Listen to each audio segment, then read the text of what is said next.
Alors aujourd'hui, une petite introduction sur les suites. C'est quoi une suite? Eh bien, essentiellement, une suite, c'est une fonction.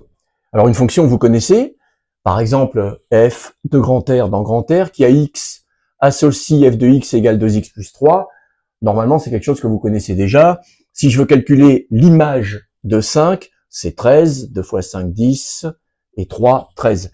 Si je veux représenter cette fonction, c'est une fonction affine, c'est une droite, et vous savez tous le faire, je vais pas épiloguer, je peux même mettre l'image de 5 qui vaut 13. Voilà, j'ai représenté la fonction affine f de x égale 2x plus 3.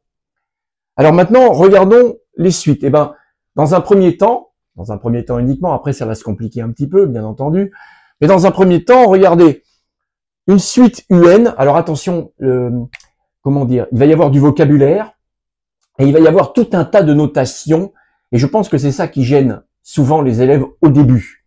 Alors, ce que je notais F pour fonction, maintenant je note suite UN. Comment est notée une suite UN? Une lettre, avec un petit indice, et le tout entre parenthèses. Donc, ce qui est écrit là se lit la suite UN. Elle va de grand N, donc on n'est plus dans R, l'ensemble de départ, c'est les entiers, et même les entiers positifs, hein, pas de négatifs, et on aboutit dans R, ça change pas. La variable qui en général s'appelait x pour une fonction, eh bien pour les suites, on l'appellera n. Pas toujours, mais très souvent, elle sera appelée n. Et à n, j'associe, je vais pas noter f de x, mais je vais noter un. Alors attention, un écrit comme ça sans parenthèse, ce n'est pas la suite un, c'est le terme u indice n. Un égale 2n plus 3, par exemple, pour faire l'analogie. Et si je veux calculer U5, regardez la notation, mais ça représente quasiment la même chose. U5, voilà, c'est l'indice qui va varier et non plus le terme qui était avant ici entre parenthèses. U indice 5, je remplace n par 5, 2 fois 5, 10, 10 plus 3, 13, U indice 5 égale 13. Regardez le parallèle entre f de 5 égale 13 et U indice 5 égale 13. Alors, c'est la même chose, mais les notations sont quand même très différentes. Avant, la variable se notait entre parenthèses. Maintenant, la variable va se noter en indice. Avant, la variable était dans grand R, et maintenant, la variable est forcément dans grand R. Ça veut dire que tous les indices vont être positifs et entiers. Nous allons maintenant représenter un peu cette suite. Je vais calculer quelques termes. Par exemple, U0 vaut 3. U1 vaut 5. U2, etc. Donc U2, 2 fois 2, 4 et 3, 7. Voilà. Donc, je vais placer les points. Donc U0, alors je vais pas graduer pour que ce soit un peu plus simple. Alors, en abscisse, tout à l'heure j'avais X, maintenant j'ai N. En ordonnée, tout à l'heure j'avais Y, c'est-à-dire f de X, et maintenant j'aurai U indice N ou UN. Je vais placer les différents points. Bien entendu, les points seront alignés, puisque ça, c'est l'équation d'une droite. Donc les points seront alignés. Mais la représentation graphique de la suite, ce ne sera pas une droite. Ce sera un ensemble de points qui ne sont pas reliés entre eux et que nous appellerons un nuage de points. Donc la représentation de cette suite est un nuage de points. Il n'y a rien dans les négatifs puisque les indices sont forcément entiers et positifs. Donc voilà ma représentation graphique de ma suite. Alors U1, U2, U3, U4, il faut bien les mettre quand même. Hein. U5 va être ici, excusez-moi, je vais les changer un tout petit peu pour que ce soit plus correct. Et voilà. Donc, nuage de points et pas une droite. Je peux, si vous voulez, faire en pointillé, montrer que ces points vont être... Ok, mon dessin est pas très beau. Je peux montrer que ces points vont être alignés, mais en aucun cas, ils ne formeront une droite. Alors, pour décrire un phénomène qui est une droite, qui est un phénomène continu. Je peux ici, par exemple, tout à fait calculer f de n'importe quoi. Si je veux calculer f de 0,7, ce sera pas un problème. Ça trouvera un nombre. Le phénomène ici sera continu. Ça, c'est important à comprendre. Ici, c'est un phénomène continu. Par contre, ici, non. Ici, regardez bien, les points ne sont pas ils sont alignés, mais ils ne sont pas reliés les uns aux autres. Je ne peux pas avoir U indice 2,3. Je ne peux pas avoir U indice 0,7. Le phénomène n'est pas continu. Et quand un phénomène n'est pas continu, on peut dire discontinu, mais le terme qui est utilisé, c'est le terme de discret. Donc, ce phénomène ici, ces points, eh bien, oui, on dira que c'est un phénomène discret. Alors, je sais bien que le terme discret a un sens qu'il a dans la vie de tous les jours. En mathématiques, le terme discret signifie que ce n'est pas continu. Toujours parmi les choses à savoir, et qui sont intrinsèques aux suites, U0, j'ai décidé de démarrer avec l'indice 0, mais c'est pas obligatoire. Il y a des exercices où je peux démarrer à l'indice 1 ou 2 ou 3. On en reparlera un peu plus tard. On n'est pas obligé de démarrer par 0. U0 est ce qu'on appelle le premier terme de la suite. U1 est le deuxième terme de la suite. Et vous constatez que on commence déjà à avoir un petit problème parce qu'il y a un décalage. Bon, il faudra juste faire attention. Et si je veux calculer, par exemple, U10, eh bien, avec le même raisonnement, ce serait le 11e terme de ma suite. Donc, il faudra toujours faire un petit peu attention. C'est un petit peu piégeux, mais on arrive à s'en sortir en faisant un petit peu attention. U0 aussi, comme c'est le premier terme, c'est ce qu'on appellera le terme initial. Terme initial.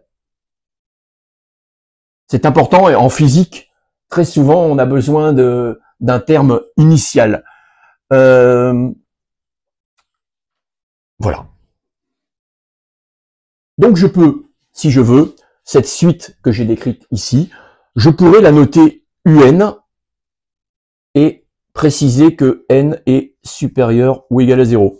Voilà une façon de noter la suite. Cette chose-là se lit suite UN pour n supérieur ou égal à 0. Comme j'ai dit il y a 30 secondes, j'aurais pu démarrer ailleurs qu'en 0, en 1, en 2, en 3. Je pourrais aussi la noter, par exemple, 2n plus 3, entre parenthèses, n supérieur ou égal à 0. Comment cette chose-là va se lire? Eh bien, cette chose-là se lira, c'est la suite 2n plus 3, ou un égale 2n plus 3, pour n supérieur ou égal à 0. Les suites vont servir à modéliser des phénomènes.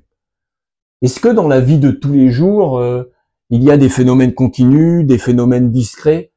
Alors, on a un peu l'impression, si on regarde autour de nous, que tous les phénomènes sont continus. Par exemple, votre taille est continue. Vous démarrez d'une certaine taille à la naissance, elle augmente, elle augmente, elle augmente. À un moment donné, elle va se stabiliser, et puis peut-être que dans votre vieillesse, elle va diminuer. Mais tous ces phénomènes, ces modifications de votre taille vont être continues. Soit dit en passant, entre le matin et le soir, vous n'avez pas la même taille. En fin de journée, je crois que votre taille peut diminuer jusqu'à 1 cm. C'est assez rigolo. Mais en aucun cas, votre taille passera à un moment donné d'une certaine valeur à une autre, directement en sautant. Non, ça va être de façon continue. Y a-t-il donc des phénomènes discrets dans la vie de tous les jours, c'est-à-dire des phénomènes qui changent d'un seul coup? Bah, personnellement, je sais pas, j'ai bien réfléchi. Alors, il y en a un que je peux citer et que vous étudierez en physique. C'est l'endroit où se trouve un électron dans un atome. Les électrons ont ce qu'on appelle des niveaux d'énergie. Vous demanderez à votre prof de physique, c'est pas mon domaine. Et selon leur niveau d'énergie, ils peuvent se trouver sur une certaine orbite. D'accord? ils peuvent pas se trouver entre deux orbites ou alors c'est un phénomène transitoire. En général, un électron se trouve à un certain niveau d'énergie et il peut passer à un autre niveau d'énergie au-dessus, donc monter ou descendre, et il peut pas rester entre les deux. Une dernière petite remarque qui est quand même assez importante, il ne faut pas confondre une suite UN avec le terme UN. De la même façon qu'il ne faut pas confondre une fonction f avec f de x. Une fonction f, on en a déjà parlé, c'est quelque chose d'assez compliqué. Il y a un ensemble de départ, il y a un ensemble d'arrivées, à un certain nombre, j'associe un autre nombre qui est f de x. C'est la même chose pour la suite UN par rapport au terme UN. Une suite UN, c'est beaucoup de choses. En particulier, c'est bien sûr son terme UN, mais c'est aussi, et c'est très important, son premier terme. D'accord? Selon la façon dont je vais choisir le premier terme, la suite ne va pas être du tout la même. Donc faites un petit peu attention, ne confondez pas les deux, même si ça peut arriver assez souvent qu'on fasse la confusion entre les deux. C'est pas affreux ou horrible du moment qu'on comprend un peu ce qu'on fait, mais attention, une suite UN, ce n'est pas le terme UN, de la même façon, et là c'est quand même peut-être plus important, qu'une fonction f, ce n'est pas son terme f de x. Ça, c'est une fonction, ça, c'est un nombre réel. Ça, c'est une suite, ça, c'est le nème terme de la suite UN. Encore une remarque importante, j'aurais dû en parler dans le cours de l'action, mais mieux vaut tard que jamais. Quand j'ai une suite écrite comme ça, qui est quasiment une fonction, on dira que la suite est exprimée de façon explicite. Explicite. Ça veut dire quoi, explicite? Ça veut dire que j'ai aucun problème pour calculer U300. Le 300e terme de la suite, ou peut-être le 301e, il faut faire un petit peu attention, ce sera 2 fois 300, 600, 603.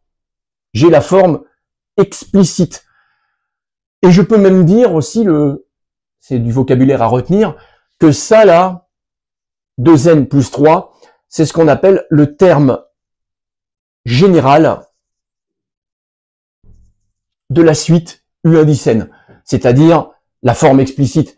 En fait, on va voir que beaucoup de phénomènes sont décrits par des suites, et malheureusement, je n'ai pas le luxe d'avoir la forme explicite ou d'avoir le terme général. Mais il va y avoir beaucoup d'exercices où mon but, mon objectif, ça va être de trouver le terme général. Dans l'exemple qu'on a donné, on a fait juste donc un peu du basique, on a démarré par le plus simple dans les suites, quasiment une fonction, j'ai le terme général, elle est donnée sous forme explicite. Ça veut dire quoi? Ça veut dire que j'ai aucun problème pour calculer tous les termes de la suite, je n'ai qu'à remplacer n par sa valeur. Le terme général de la suite UN est donc, dans ce cas-là, UN égale 2n plus 3.